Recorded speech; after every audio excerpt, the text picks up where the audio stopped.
Chris here, and welcome to my channel, and welcome to this week's reading vlog. So we're in the third week of October, and I am now working on my side quest for Act 3 of Fabelin. So I'm partway through the Raconteur's Commonplace book, which is the 5th book in the Green Glass House series. I'm like 100 pages in, and it's like a book that is mentioned in book 1 that a character in book 1 is reading. So we're seeing how this goes. It's not my favorite in the series, but I also don't dislike it. And I believe I'm reading it for Doors on the cover, maybe? The other book I'm in the midst of is for a nonfiction book. I'm reading my nonfiction, The Ship Beneath the Ice. I'm only 66 pages in, and this follows a crew going to try to find the Endurance, which got trapped in the ice and sank. So we'll see how this goes. So far, it hasn't caught my attention, but it may pick up. As for the rest of my plans, I'm going to hold up my stack here. This is my plans, plus Every Heart a Doorway for Act 3. I'm going to see if, from memory, I can tell you what I'm reading them for, but don't hold me to this. So I think this might be Hot Drink on the cover. It is definitely Hot Drink on the cover for, what's it called? Spookopolython. I think I got this for one of my, like, chance cards. So, very excited to read this. I think this is a bit of, like, cozy sci-fi. So, we'll see how this one goes. It's short, so it should be a quick read. Spy Family Volume 5 for book recommended by a friend, because Omi recommended this series to me, so, and they're still ahead of me, and they are still recommending it, so I think that counts as recommended by a friend. Book 6 features a collection of items on the cover. Well, features a collection of items, and I think I would count that as a collection of items. It looks like Valentine's of some sort. So I will be reading Spy Family Volume 6 for that. Then I have to do New to Me author, and I decided to go with The Daggers of Ire by J.C. Cervantes, because I've never read from them. Then we have reoccurring prompts, and one is LGBTQ plus author, so I'm going to read Don't Be a Drag by Skye Quinlan. We have BIPOC author, so I'm going to read Source Line Volume 2, because Googling the author, I had no idea. When I was looking to see what queer authors I had, I was not expecting this. I had no idea. I apparently had not seen a picture of the author. Like, there's no picture of, like, an author thing, so I had no idea. So that's really cool. So I'm going to try to squeeze this one in. And then How to Become the Dark Lord and Die Trying. And I'm reading that for government or royal title in the word, because Lord is a royal word, I believe. So that's my pile for this week. I'm reading Every Heart a Doorway for read a opposing guild host's fave, because I had hoped to try to squeeze in Babel, but I am not going to get the audiobook in time, and I'm not going to try to read that book without the audiobook. And Every Heart a Doorway is the first book in the Wayward Children series, and that is on somebody else's favorite list, and I love that series. I've got no problem rereading it, and I should be able to get the audiobook in the next couple days, so I'm very excited to give a reread of that one, because that is the very first book I ever read that had an ace main character, and I remember crying because I felt so seen, because I finally saw a character who thought like me and got very, very emotional about it. So that's kind of my plan for this week. I really need to get to more than this. I mean, I should, because I only have till the 18th to read that stack I just showed you. Plus the 2 books I'm in the middle of, plus Every Heart a Doorway, because that's when Act 3 ends. So I would have for Act 4 the 19th, 20th, and 21st in this particular vlog. And I have just the most gigantic stack. I have 1, 2, 3, 4, 5, 6, 7, 8, 9, 10, 11, 12, 13, 14, 15, 16, 17, 18 books sitting there that I wanted to get to, and I think at least 2 ebooks, so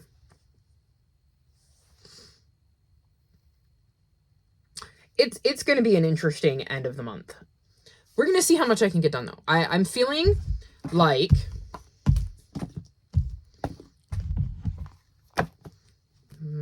nope. These, so I try to hold them up spined out, are all going to be very fast reads. Like, I could probably bust these out in a couple of hours, max. This is a middle grade, so this should read fast. This is a middle grade, and it is reading fast. This is nonfiction, but it was reading fast when I was reading it last night, and then that just leaves these two. And I know Every Heart a Doorway will read fast, and I love that series, so I'm feeling good. I think, ideally, I should be able to get this done in the next 4 days, hopefully. So we'll see. Fingers crossed. And yeah, that's my plan. I will check back in at some point. I don't know when. Maybe on Saturday, like Saturday after the prompts drop, so I can kind of give you an update on how I did on the stuff I planned for Act 3 and where I'm going for Act 4. But we'll see. Right now, I'm going to go start to get ready for bed because it's 12:30 in the morning and I'm tired. So I will check back in with you soon and give you an update. And hopefully I will have made a lot of progress in these books and read all of them and then some.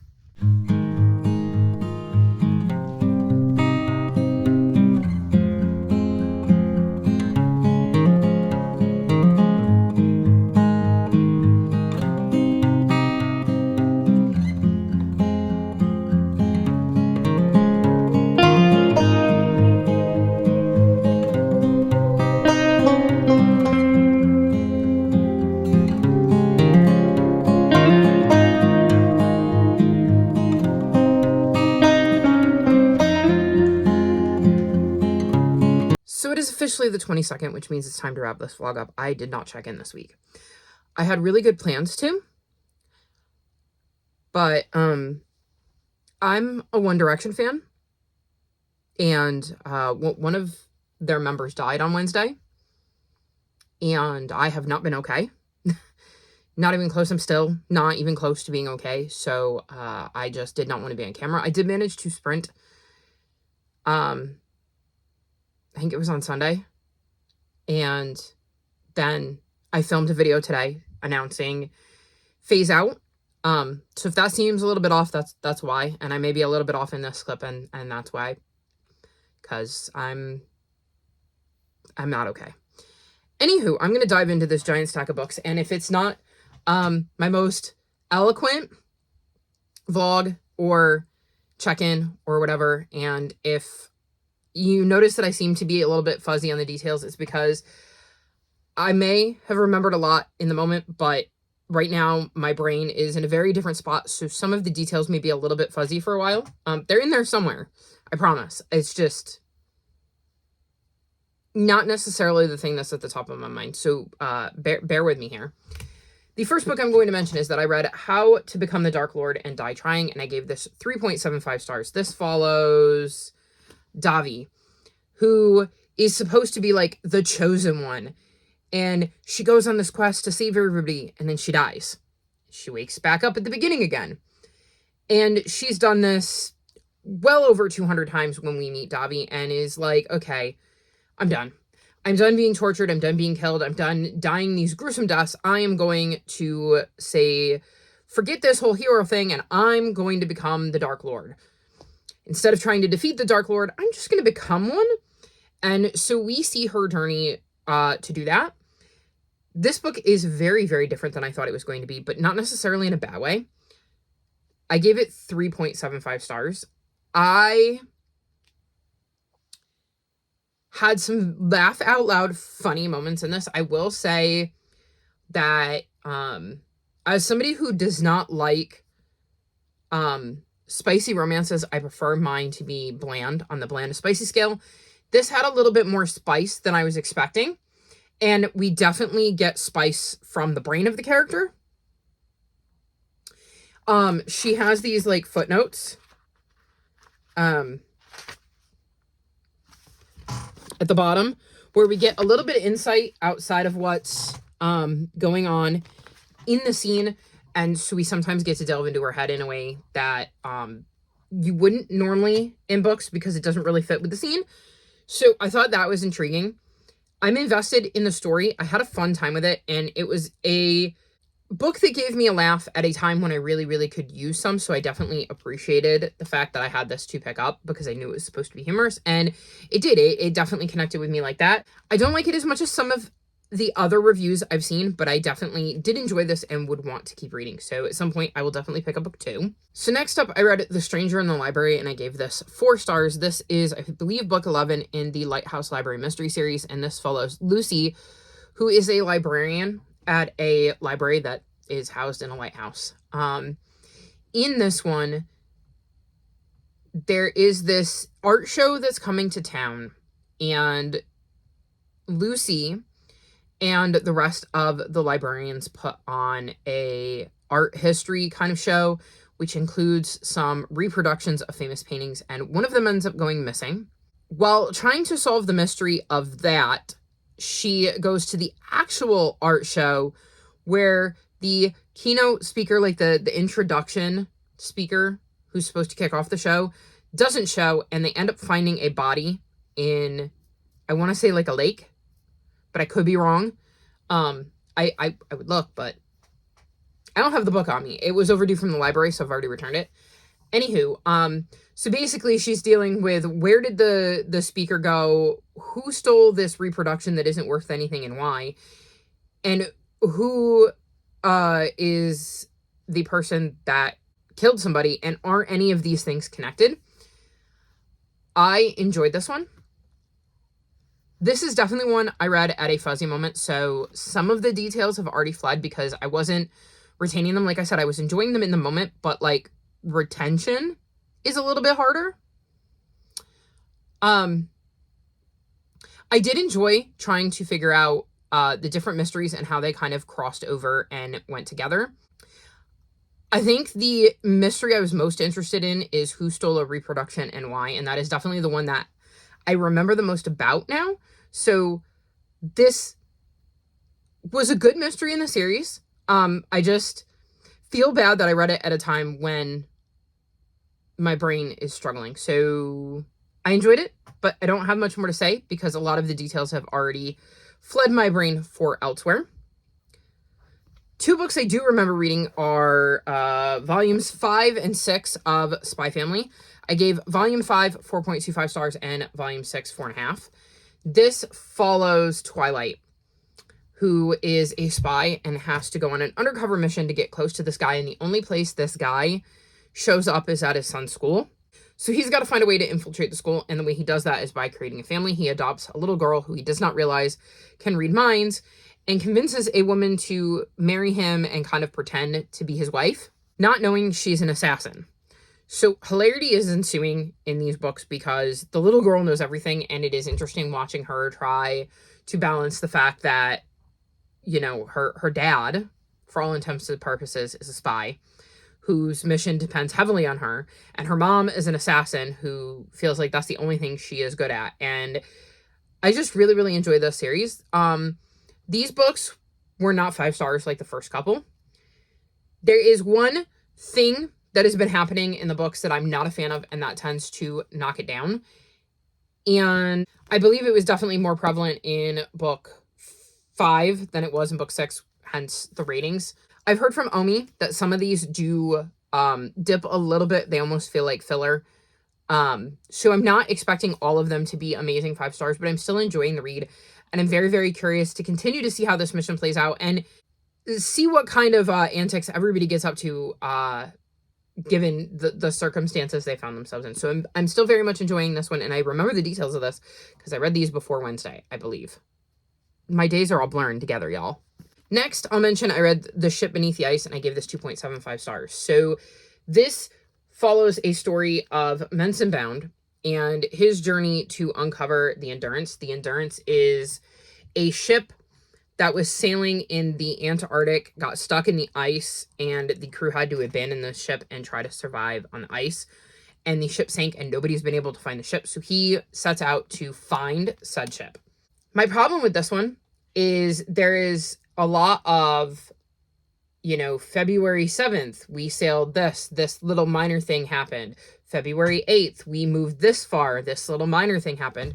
There was a lot of almost like reading his like daily journal and a lot of stuff that like was not necessarily interesting. I really enjoyed learning about Shackleton, who was the captain of the Endurance, and their time and what happened to them. It took Mencenbound 2 expeditions to actually find the ship. So it was like, we got to watch his journey, and then it failed, and he had to go home, and then COVID happened, and that put off his journey. And then he got to do the journey again, like post-COVID, and we got to hear a little bit about how COVID affected that and, you know, made things trickier. But like at the same time, it was like repeating itself because we've already been on this part of the journey, and some of it felt like so not necessary and uninteresting. So there were parts I liked, hence why it got a 2.75 star. But most of this was a struggle to keep my attention because I just was not as invested as I had hoped to be. And I definitely was reading it in the wrong period of time for a book that was going to be a struggle regardless. So not my favorite nonfiction, but it definitely piqued my interest in Endurance, and I thought that bit was definitely fascinating. Then I read The Raconteurs Commonplace book, and I gave this 3.75 stars. This is the 5th and final book in the Green Glass House series. So the Green Glass House series starts with Green Glass House, and it follows Milo, who lives in a smuggler's inn and is trying to solve a mystery of why all of these people have suddenly shown up right before Christmas, when usually the inn is pretty empty at Christmas time. And one of the things we see in that first book is him getting his hands on a copy of the Raconteurs Commonplace book, and it plays a plot point in that story. So in this one, we get to literally read the stories that Milo was reading and referencing in the first book. So I wasn't as into this as I was the first two. This has been such an interesting series because the first two follow Milo. The third one goes back to kind of the origins of the house. The fourth one follows a character we've met during the first two books at a different location. And then this one, which is a book that's featured inside a book. So it's a very interesting way to go about it. I know that there is a bigger series in this world called Nagspeak, because that's where all of these books kind of take place. And maybe if I had read that series in that order, I would have enjoyed the world more. But alas, I did not. I chose to read Green Glass House and then continue on with that series. So I will say it is interesting to finally get to read the stories that Milo has referenced. And I think it'll be very, very interesting if I ever reread Green Glass House again to know those stories, because I think that will be some fun Easter eggs. I just don't know that this connected with me the way I wanted it to, and it definitely does not hold the charm and the connection that I built with Milo and Co. from the first two books. So I think if I ever did reread any of the series, it would only ever be the first two books, though I will probably hang on to books 3, 4, and 5 just to have, because you never know. But those first two books are amazing, and you can read them and not need to read anything else in the series. They're kind of contained. The others you can read, and they'll add to your knowledge of the greater world, but they don't really need to be read, if that makes sense. Then I read Source Line Book 2, and I gave this 3.75 stars. This is one where I read the first book last spooky season, and I probably should have reread it because a lot of the details had gone, though I did pick them up throughout the book. This follows Source Line, and I believe she's a student at Balzar's prestigious academy for cryptozoology. So we see her, I believe, starting her journey at this school in book 1, and we kind of learn about the world, and this continues the story. I think we pretty much pick up right where we left off with book 1 in book 2. So I can't really tell you what's going on with this one, but I think it would have benefited from me rereading the first one because so many of the details had faded. I mean, I read so many books in a year that I'm just not going to retain the details of every single one of them. I retained enough of the gist to know I wanted to read it, but sometimes that refresher is needed, and I think this is one that would have benefited from that. I will say I liked the journey the characters went on in this one. I thought there were some very intriguing things that happened. I think it sets up book 3 really interestingly, though I don't know when we're going to get it, because I also found out while I was looking at this one, it's translated. So who knows when we'll get the translation for book 3, but I hope we do sooner rather than later because, like I said, I really did enjoy getting back into this world. I just think before book 3, I would want to reread books 1 and 2 so that everything is fresh, especially with something that's this like easy to read. There's no reason for me not to give it a quick reread and refresh my memory so that I'm going into it with like all of the knowledge I need to really immerse myself in the world. Then I read The Cybernetic Tea Shop and I gave this 4 stars. This is a book that follows Clara, and she works with AI and on AI and is a bit of a wanderer. She doesn't ever stay any place for too long. She has a hummingbird that's like an AI robotic hummingbird that she takes care of, and that is the one thing she really takes with her everywhere she goes. And she ends up moving to Seattle and kind of starting over again because she wants something different. And while there, she meets Sal, who's a fully autonomous robot who is running this tea shop, which had belonged to her long dead master because back in the day, people would buy robots and they would belong to their owners. And in the current day, a lot of people don't like autonomous robots, so Sal is having to deal with that. And we see a relationship bloom between Sal and Clara. I thought it was interesting seeing how Sal was treated and how times had changed in how autonomous robots were treated. I thought it was interesting seeing Clara and her kind of wanderlust of, I never want to be in the same place for too long. I like traveling. I don't like growing attached to Sal and trying to deal with that. It was very, very quick read, but I did really, really enjoy my time with it. And it was another one that I kind of needed, something easy and simple to connect to. So it was perfect timing in that regard. I had a fun time with it. I could see myself reading other books from Meredith Katz in the future, even though I don't normally like short ones. But I feel like this was really well done and felt like I had a complete story without feeling like I had missed stuff, which I sometimes do with these shorter books I've read. So I definitely enjoyed this. It's got some cozy, like sci-fi vibes. So it was a fun time. And I'm glad I came across it and decided to read it in October. Then I think my favorite book that I've read in this vlog is The Bakery Dragon. So this follows a little dragon named Ember who doesn't really fit with other dragons. His fire isn't as powerful. He's cute. Villagers aren't really scared of him, and he worries he's never going to be able to collect a dragon hoard of gold like all of the other dragons. And then one day he comes across a different kind of way to potentially make a golden hoard, and it completely changes his life. This was so cute.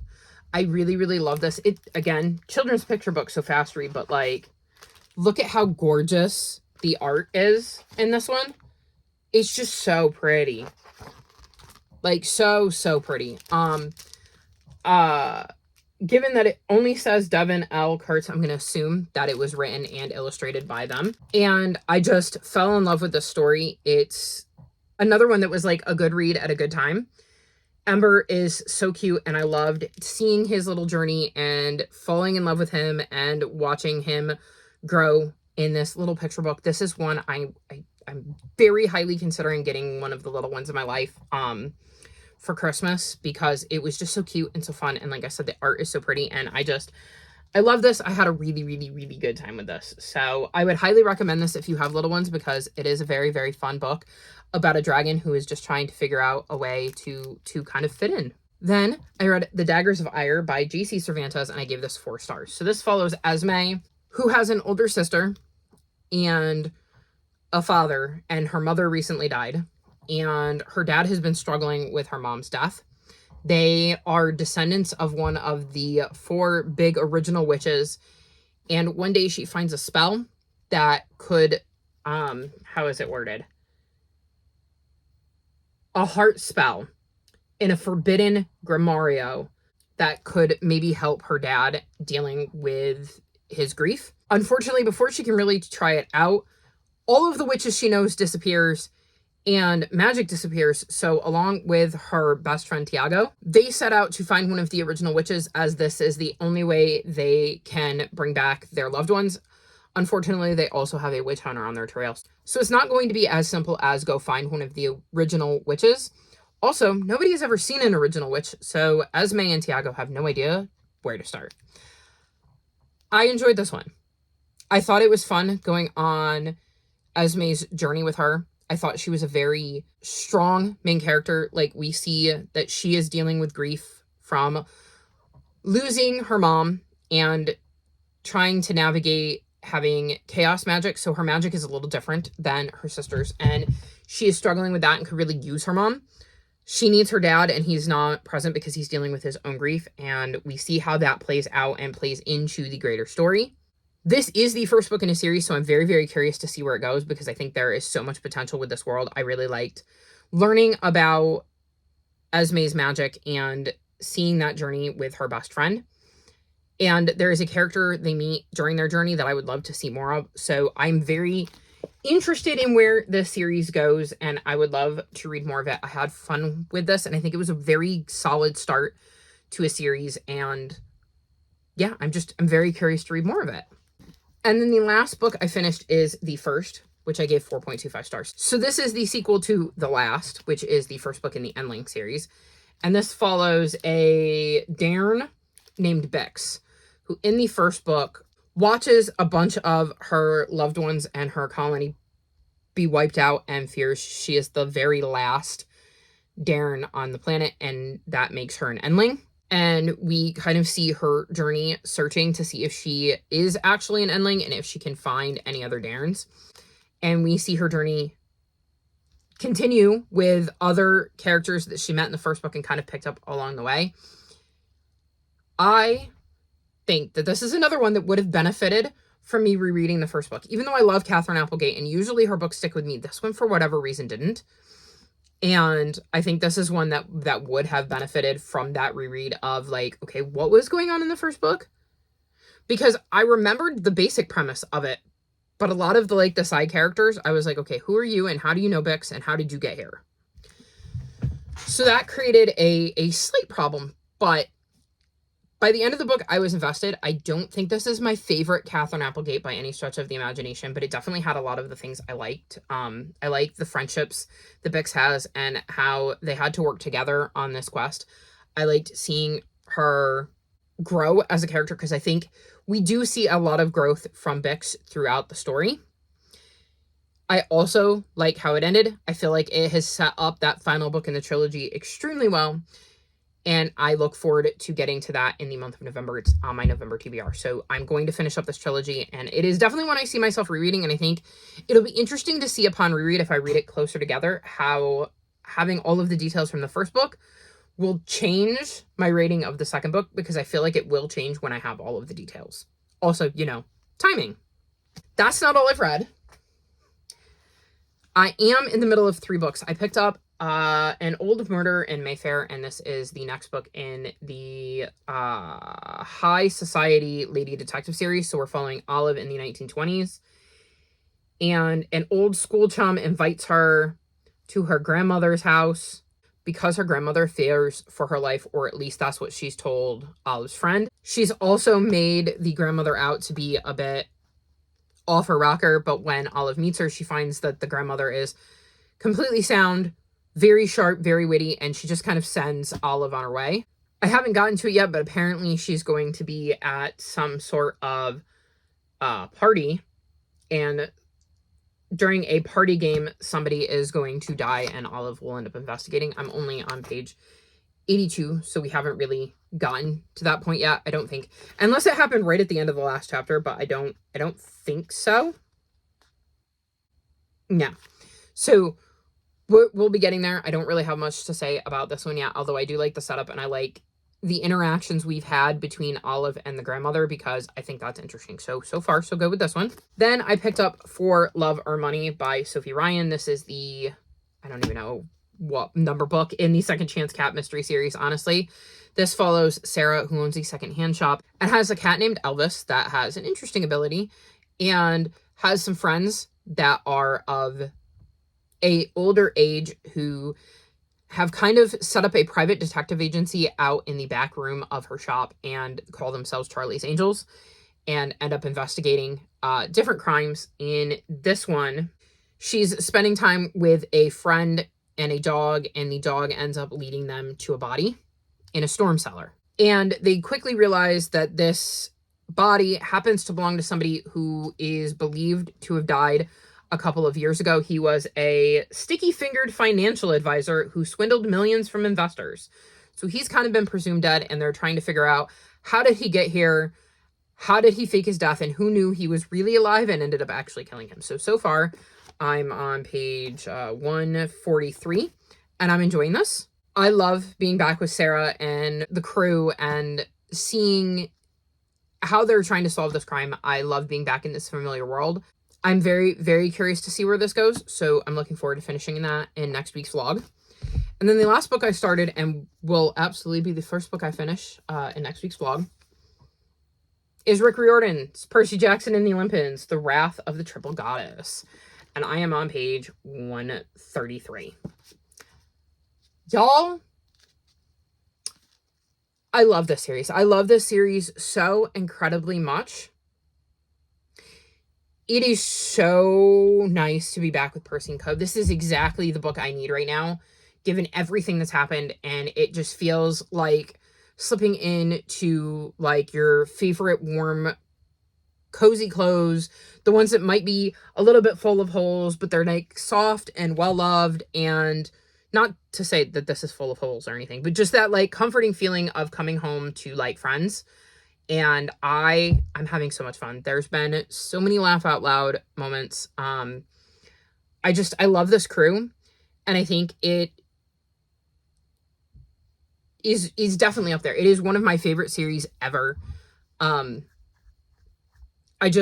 love the way Rick Riordan writes his characters, and he hasn't missed a beat. He has managed to find a way to continue to write Percy, Annabeth, and Grover in such a way that like it feels like you never left them, like you didn't take the journey through Heroes of Olympus or the Trials of Apollo.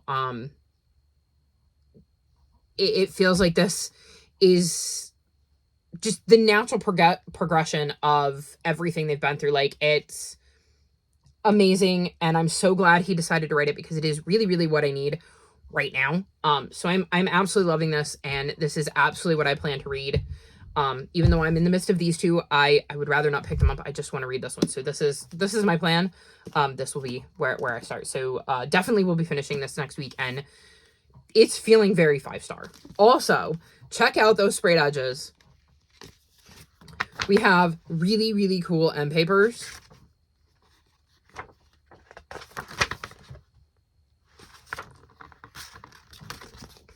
Just because I want to like show off how awesome this book is. I love all of the attention to detail. So I'm loving this, and I absolutely cannot wait to finish this. And that was my week. This is another very long, chatty clip, which editing Chris will not be happy about, especially given that I'm going to see how off I am, even if you all can't. And I'm a bit behind on editing, so I might actually be editing this a few weeks from now. Thank you also for being patient with all of that. I know I'm very, very behind on videos, but I've had like just not the best 2024. And every time I think it's getting better, the universe is like, actually, no. So thank you for your patience. Thank you for sticking with me. And thank you for, watching this if you've made it this far, because I know this wasn't my best video. And again, I'm probably being more critical of myself than you all will be, but I can tell that my brain is not working the way I want it to get my thoughts out and articulate them the way I want to. So thank you for your patience. That being said, I'm going to wrap this vlog up because I'm ready to kind of be off camera. All of my social media is linked in the description below if you'd like to come chat with me. If you've made it this far in the video, leave me happy emojis. Emojis that when you see them, they make you smile. Like this video and subscribe to my channel, and I'll talk to you next time. Bye!